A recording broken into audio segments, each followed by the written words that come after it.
client, as you all know, has until very recently was the First Lady of Machakos County, which I would like to distinguish between being the wife of the governor, simply the First Lady playing the role as a First Lady. She might explain herself.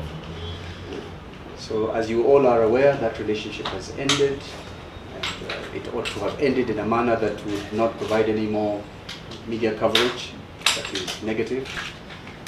Unfortunately, the relationship has continued in a manner that attracts not only your attention, should attract your attention, but raises all our concerns as persons who are concerned about the civil liberties of any person who walks out of a relationship. So Lilian has had a very trying time since she walked out of that relationship. She is distressed. She has done whatever she has tried to do to stop it. She's been to court. That has not stopped Dr. Alfred Mutua. She has gone to the police. That has not stopped Governor Mutua. She is now speaking out because she cannot hold back anymore. So with that, I ended my relationship with Alfred Mutua in early June this year. On repeated occasions, I've seen Alfred say that we are still friends, and our separation has been amicable.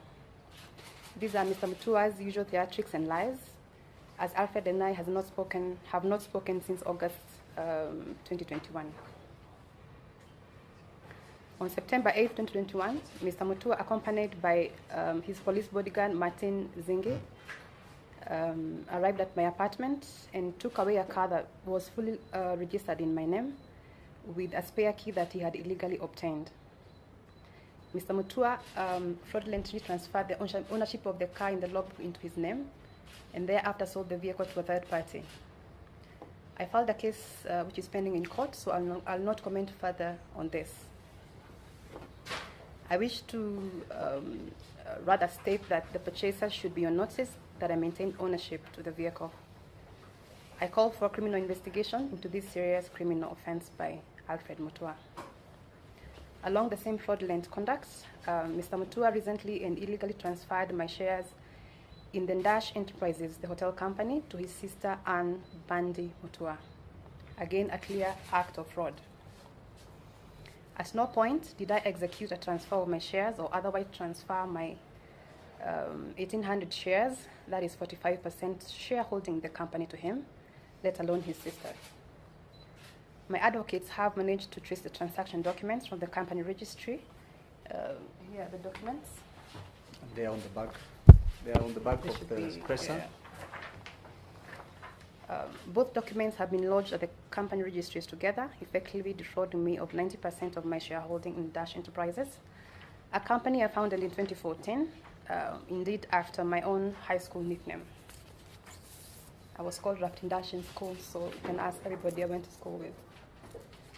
There's two documents which bear a stamp dated 12th and 13th August 2021 bear what resembles my signature, but not in original form.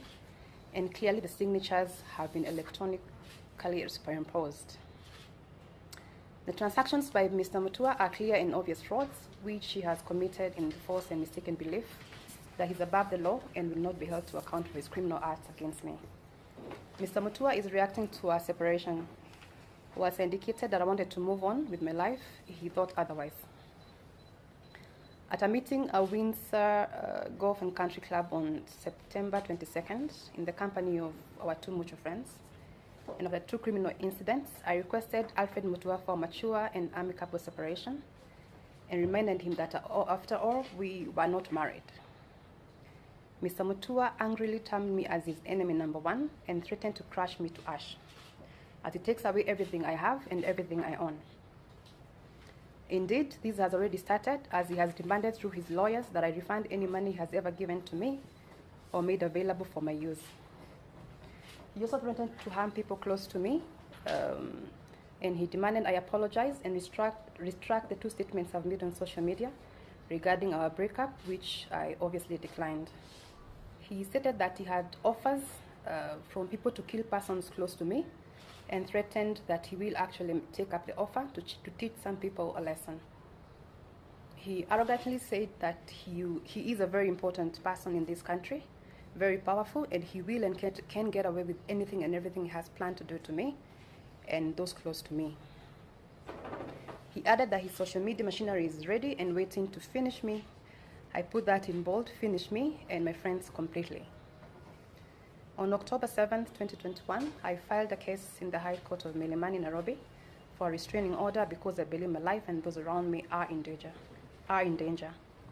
Mr. Mutua is fighting the restraining order by rubbishing my claims and wants the case transferred to Machakos, where he believes I'll be too scared to step and he's capable of, and I believe he wants to hire goons to bully and harass me when I attend court. Mr. Mutua has also further falsely accused me of abusing drugs and that I am being used by His Excellency Governor Kibwana and His Excellency Kalonzo Musyoka to bring him down politically, which is complete nonsense, as I have never interacted with the two gentlemen at a personal level. I am publicly requesting Mr. Mutua to immediately return my property, cease threatening my life and of those around me, and stop his arrogance, abuse of power, manipulation, and bullying. He needs to get a life and he needs to move on.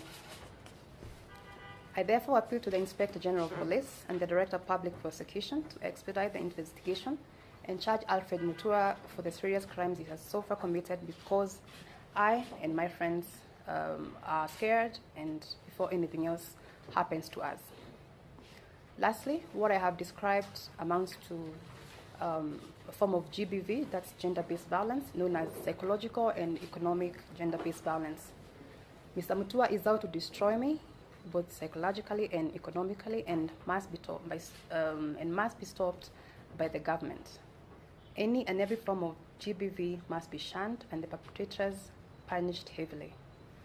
I now understand firsthand how and why many women continue to suffer in silence, and especially if their partners or former partners are in positions of power and influence. I urge all women to speak up against any form of violence by partners who feel entitled and partners who simply cannot take no for an answer. Thank you. You can all see what she's saying. Her signature is very faint on these transfer documents, showing that somebody has electronically superimposed these signatures, whilst all